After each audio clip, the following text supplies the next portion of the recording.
राजस्थान का रहने वाला एक लड़का आईएएस ऑफिसर बनने के लिए दिल्ली की तरफ रुख करता है। यहां पर आकर यूपीएससी की तैयारी कर रहा था, लेकिन यूपीएससी की तैयारी करने से पहले उसने दिल्ली के द्वारिका का एक नामी गिरामी कॉलेज होता है, वहां से उसने बीटेक की पढ़ाई भी पूरी की थी। उसकी जब शुरुआत में यहां आता है तो उसकी कई लड़कियों से दोस्ती हो जाती है। जिन लड़कियों से दोस्ती हो जाती है बहुत नजदीक उनके पहुंच जाया करता था, और उन लड़कियों के साथ वो आपत्तिजनक स्थिति के फोटो होते थे, वीडियो होते थे, अपने मोबाइल में कैद कर लिया करता था। धीरे धीरे ऐसे करते करते उसने लड़कियों के फोटो वीडियो हार्ड डिस्क के अंदर सेव कर लिया करता था, ताकि इस बात का किसी को कोई भनक न लगे। हैरान करने वाली बात यह भी थी कि जिन लड़कियों के वीडियो फोटो बनाए जा रहे थे, खींचे जा रहे थे, उन लड़कियों को भी इस बात का एहसास नहीं था।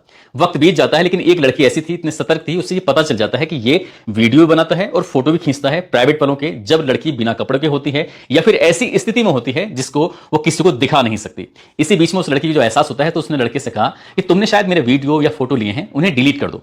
जब उस लड़के को समझाया जाता है तो लड़का साफ साफ इनकार कर देता है कि ऐसी बात कर रही हो, मैं तुम्हारा वीडियो तुम्हारी फोटो क्यों लूंगा, क्या इसमें मेरी बदनामी नहीं है। लेकिन लड़की कहती है कि मुझे तुम्हारे फेस एक्सप्रेशन देखने के बाद लगता है कि तुमने कुछ ना कुछ चोरी की है, गड़बड़ी की है, बस मैं तुम्हारे मोबाइल, लैपटॉप, हार्ड डिस्क सब देखना चाहती हूं। जब ये वाली बात आती है तो लड़का साफ इनकार कर देता है, और इनकार करने पर ही उन दोनों के बीच में तकरार की स्थिति पैदा हो जाती है। कुछ ऐसी स्थिति पैदा होती है कि कत्ल हो जाता है, और कत्ल भी ऐसा था जैसे लग रहा था कोई हादसा हुआ है। लेकिन पुलिस ने बड़ी खूबसूरती के साथ इस घटनाक्रम का जब खुलासा किया है, और जहां जहां तक इस खुलासे की गूंज फैलती है तो लोगों को यकीन नहीं हो रहा था कि अगर पुलिस ने इसमें सूझबूझ से काम ना लिया होता तो शायद यह कत्ल कभी खुलता नहीं। लेकिन एक गलती से, एक चूक की वजह से यह घटनाक्रम का खुलासा हो जाता है। एक तरफ आईएएस की तैयारी करने वाला लड़का होता है, तो दूसरी तरफ जो लड़की होती है वो भी कोई कम नहीं थी, बल्कि फोरेंसिक जो पुलिस वाले की टीम होती है उसकी ही एक पढ़ाई करने वाली, जो पढ़ाई कर चुकी थी फोरेंसिक की, वो लड़की होती है। घटनाक्रम क्या हुआ था, कैसे पकड़े जाते हैं, आज की इस कहानी के माध्यम से ये जानने की और समझने की कोशिश करते हैं।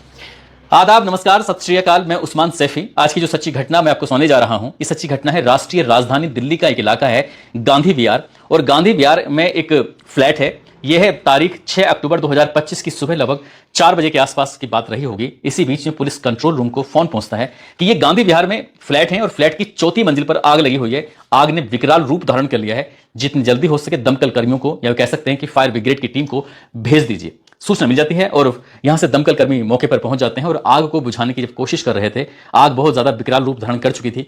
आग जैसे ही बुझाई जाती है तो वहां देखकर उस दृश्य को, उस रूप को, ऐसा लग रहा था कि यह बहुत ही भयावह दृश्य था। ऐसा लग रहा था जैसे क्या एसी फट गया है, ऐसा लग रहा था जैसे क्या सिलेंडर फट गया है। अब ये एसी देख रहे हैं, कभी सिलेंडर देखते हैं, तभी पुलिस की जो दमकल कर्मी थी उनकी नजर पड़ जाती है एक लाश पर। लाश जल चुकी थी और उसके कई हिस्से भी हो चुके थे, क्योंकि वहां पर एक ब्लास्ट जो हुआ था, उस ब्लास्ट की वजह से ही लोग जागे थे, उस ब्लास्ट की वजह से ही लोगों ने पुलिस को फोन किया था। अब जैसे ही ये बात दमकल कर्मियों को पता चलती है, उन्होंने नजदीकी पुलिस स्टेशन को बताया कि यहां पर एक हादसा हुआ है, आपको आना चाहिए और इस मामले की जांच पड़ताल करनी चाहिए। पुलिस जब मौके पर पहुंचती है, जो बातचीत करती है, बातचीत करने के बाद पता चलता है कि अंदर से कुंडी लगी हुई थी और यहां आग लगी हुई थी।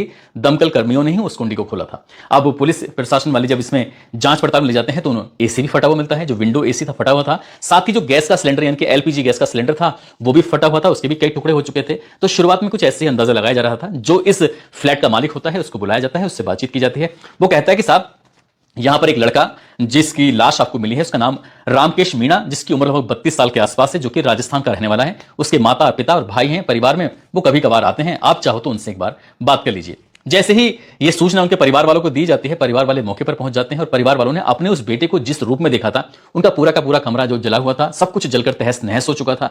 इसी बीच में उन्होंने कहा कि साहब, ऐसा लग रहा है ये कोई हादसा नहीं है, बल्कि हमारे बेटे का किसी ने मर्डर किया है।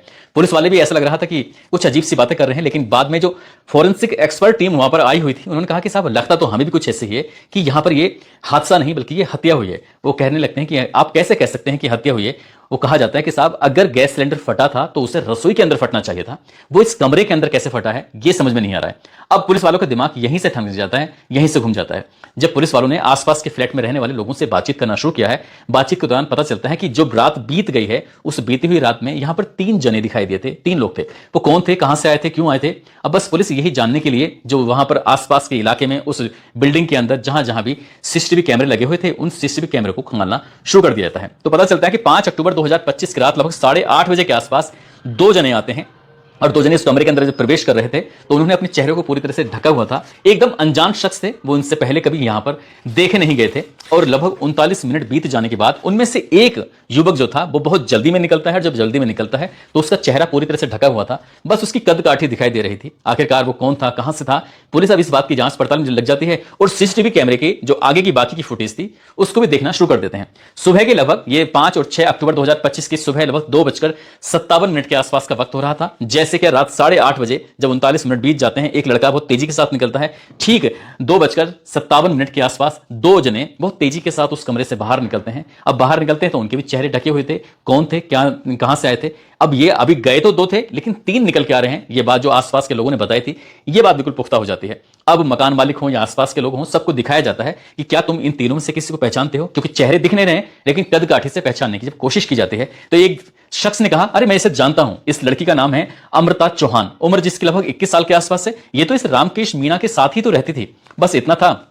पुलिस ने सबसे पहले उसके मोबाइल नंबर पर कॉल किया लेकिन उसका नंबर स्विच ऑफ आ रहा था। अब जब नंबर स्विच ऑफ आ रहा है तो पुलिस ने फिर जांच पड़ताल करने के लिए, जानने के लिए आखिरकार वो लड़की कहां है कहां नहीं है, तो उसके मोबाइल की सीडीआर, उसकी मोबाइल की लोकेशन निकलवाई जाती है। सीडीआर से पता चलता है कि ये तो इस लड़के से काफी बात करती थी और इसी के साथ यहीं रहती थी, लेकिन फिलहाल उसकी लोकेशन बंद थी। तो इसलिए उस लड़की के बारे में जब और जानकारी जुटाने की कोशिश कर रहे थे तो वो उत्तर प्रदेश के मुरादाबाद जनपद का थाना कटघर लगता है, वहां के आसपास का एक इलाका है, वहां की वो रहने वाली होती है। पुलिस की टीम अब उसके घर की तरफ जाती है, पीतल नगरी यानी कि मुरादाबाद में जाती है, कटघर थाना क्षेत्र में जाती है। यहां जाने के बाद जब उस लड़की के बारे में पता निकाला जाता है तो घर वाले निकल कर आते हैं, कहते हैं कि हम उस लड़की को नहीं जानते। मां और बाप ने उससे पहचानने से साफ इंकार कर दिया। इसलिए कर दिया, उन्होंने अखबार की कटिंग दिखाई। कटिंग दिखाने के बाद कहा कि 8 जुलाई 2024 को हमने अपनी बेटी को बिल्कुल अपनी चल अचल संपत्ति से बेदखल कर दिया है। दरअसल उनकी लड़की उनके कहने में नहीं थी और उसका जो चरित्र था वो ठीक नहीं था, इसलिए हम उससे कोई किसी तरह का संपर्क कुछ भी नहीं रखना चाहते। अब पुलिस के पास एकमात्र रास्ता था, घर वाले भी हाथ खड़े कर देते हैं, लड़की कहां है, स्विच ऑफ आ रहा है, किसके पास गई है। जितने भी रिश्तेदार थे, जितने भी लोग उसके संपर्क में थे, सभी से कोशिश कर रहे थे। 6 अक्टूबर 2025 की यह वारदात थी और उसके बाद फिर आगे धीरे धीरे करके वक्त ऐसे ही जा रहा था। 18 अक्टूबर 2025 की बात है, दिल्ली के छतरपुर से पुलिस को लोकेशन मिलती है। कहा जाता है कि जिस लड़की को आप तलाश कर रहे हैं, मुखबिर ने कहा कि आप लड़की मिल जाएगी, अमृता चौहान। आखिरकार पुलिस के हत्थे चढ़ जाती है। जब वो पुलिस के हत्थे चढ़ जाती है तो पुलिस उससे पूछती है कि जो कहानी है उसे हम जानना चाहते हैं, जब तुम उसके साथ लिव इन रिलेशनशिप में रह रही थी तो अचानक से कैसे गायब हो जाती हो। इससे साफ जाहिर होता है, लगता तो वो हादसा ही रहा है लेकिन कहानी क्या है हम तुम्हारे मुंह से सुनना चाहते हैं। तब उस लड़की ने कहा कि जुलाई 2025 की बात है, नोएडा में एक कॉर्पोरेट कंपनी होती है, वहां पर उसे रिसेप्शनिस्ट की नौकरी के लिए एक आवेदन किया था उसने, और वहां से उसकी इंटरव्यू की कॉल आ जाती है। जब वो रिसेप्शनिस्ट के लिए इंटरव्यू कॉल पर जाती है, इंटरव्यू दे रही थी, तो जब इंटरव्यू देकर निकल रही थी वहां उसे एक हैंडसम सा लड़का दिखाई देता है। उस हैंडसम लड़के का नाम रामकेश मीणा होता है। उसे देखती है और देखते हुए वो खुश हो जाती है, यानी कि दोनों आप एक दूसरे से बातचीत करने लगते हैं। पूछते हैं तुम यहां कैसे? लड़का कहता है मैं तो बस यूं ही ऐसे ही चला आया।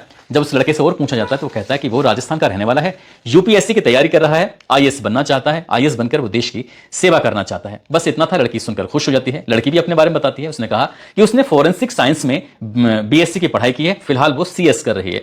अब लड़का ये सुनने के बाद उससे और खुश हो जाता है। जुलाई में पहली मुलाकात थी जो कि नोएडा के एक कॉर्पोरेट ऑफिस के अंदर, लेकिन वक्त आगे बढ़ रहा था, दोनों की बातचीत का सिलसिला शुरू हो जाता है। बहुत सारी बातें करते थे एक दूसरे से, सुख की दुख की।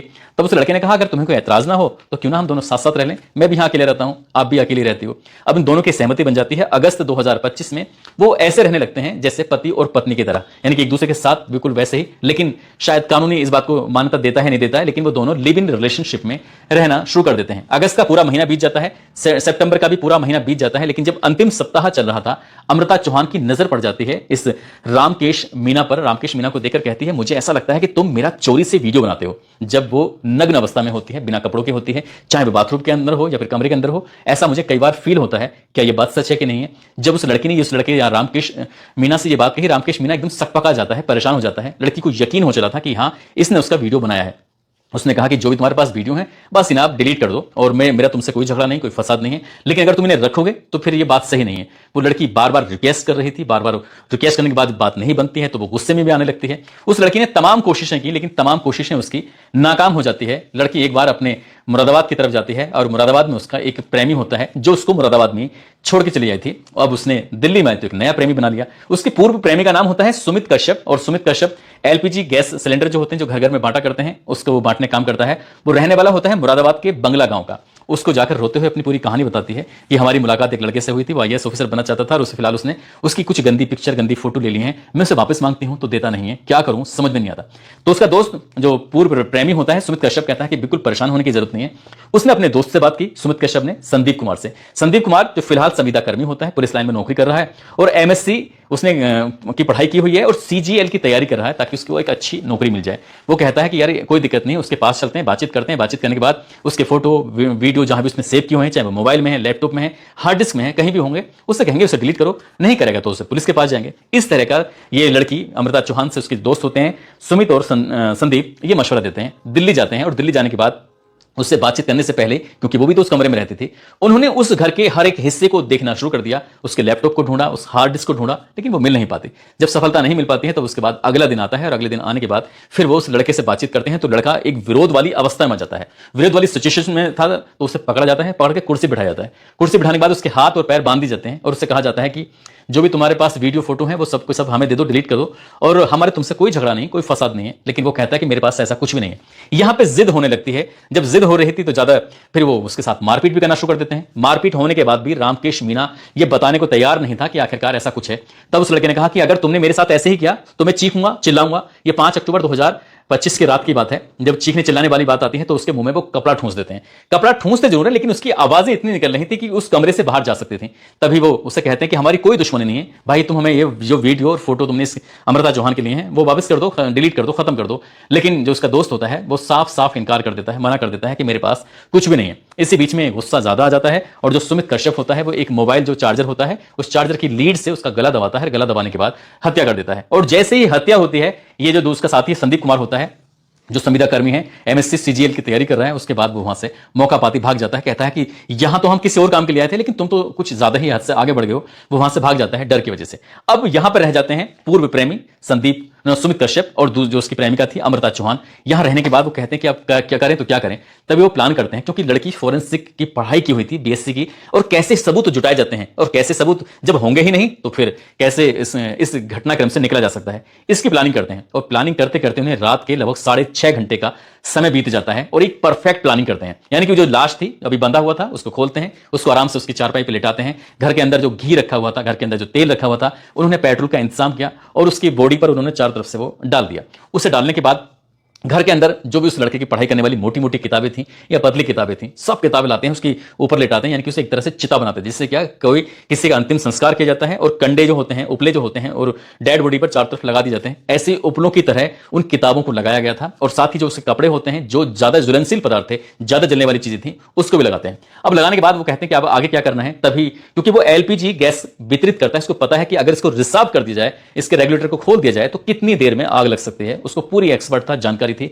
रसोई के अंदर से सिलेंडर लेके आते हैं, लाने के बाद उसके चेहरे के बिल्कुल पास में रेगुलेटर खोल के रख देते हैं और यहां से फिर वो अंदर ही एक ऐसी जगह पर आग लगाते हैं जहां से कुछ देर तक आग जलती रहती है। यहां से वो आराम से जाते हैं। जब जा रहे थे तो जो दरवाजा है उसमें जाली होती है, जाली को तोड़ के अंदर से बंद कर देते हैं। ये ऐसे कुछ प्लानिंग करते हैं जैसे कि लगेगा कि एक हादसा है और कुछ भी नहीं है। वहां से आराम से ले जाते हैं। जाने के बाद बहुत तसल्ली के साथ बाहर इंतजार कर रहे थे और इसी बीच में आग अब विकराल रूप धारण करने लगती है। जैसे जैसे आग ज्यादा तेज लग रही थी, उसके आसपास जो आग लगने लगते लगते ये आग पकड़ लेती है सिलेंडर, और सिलेंडर में एक तरह से बहुत तेज ब्लास्ट होता है। जब ब्लास्ट होता है तो आसपास के लोगों को इस बात की घटना की पता लग जाती है, भनक लग जाती है। तभी पुलिस को फोन किया जाता है। लेकिन जब तक यहाँ पुलिस आई थी, उस ब्लास्ट की वजह से उस बॉडी के भी कई चिथड़े उड़ जाते हैं, ऐसा बताया जाता है, और वो जलकर भी खाक हो जाती है, भारी मात्रा में जल जाती है। यानी कि उसने बहुत बुरा काम किया था। शायद इस बुरे काम के नतीजे की वजह से उसको ये सजा भी मिली थी। अब ऐसे करते करते जब यहां से जा रहे थे तब उसका लैपटॉप भी ले जाते हैं, साथ में हार्ड डिस्क भी मिल जाती है, मोबाइल भी मिल जाता है। अब इसके बाद फिर पुलिस ने उस लड़की को 18 अक्टूबर 2025 को गिरफ्तार कर लिया था। गिरफ्तार करने के बाद जो उसके दोनों साथी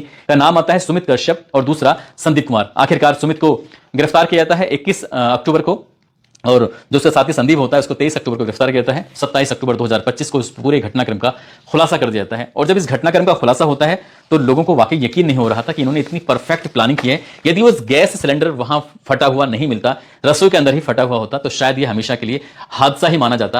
अब पुलिस ने उनके पास से जो हार्ड डिस्क को रिकवर किया था, जो लड़की यानी कि अमृता चौहान के पास थी या लैपटॉप पास में था, जब उसको पुलिस ने अपनी तरफ से देखना शुरू किया है, फॉरेंसिक एक्सपर्ट ने जो उसके बारे में पता किया, तो उसमें लगभग 15 लड़कियों की गंदी गंदी तस्वीरें थी, गंदी गंदी वीडियो फोटो थे। उस 15 में एक लड़की अमृता चौहान भी थी। शायद उन लड़कियों को इस बात का एहसास नहीं था, भनक नहीं थी, क्योंकि जिस तरह से वीडियो फोटो लिए गए थे तो वो आई कांटेक्ट उस कैमरे से बन ही नहीं पा रहा था। साफ लग रहा था कि वो लड़का भी, जो रामकेश होता है, वो भी कोई दूध का धुला नहीं था। उसने जो पाप किया था वो गलत किया था, शायद उसकी वजह से ही उसको ये सजा मिली थी। लेकिन जब पुलिस से मीडिया वालों ने बातचीत करने की कोशिश की कि अब उन 15 वीडियो में जो लड़कियां हैं उनका क्या करोगे, वो कहते हैं कि अगर किसी घर वालों की तरफ से या किसी लड़की की तरफ से कुछ मामला आता है तो इस मामले की जांच पड़ताल की जाएगी, कार्रवाई की जाएगी। लेकिन कार्रवाई किसके खिलाफ की जाएगी? जिसके खिलाफ होती उसको तो सजा मिल चुकी है, वो तो मारा जा चुका है।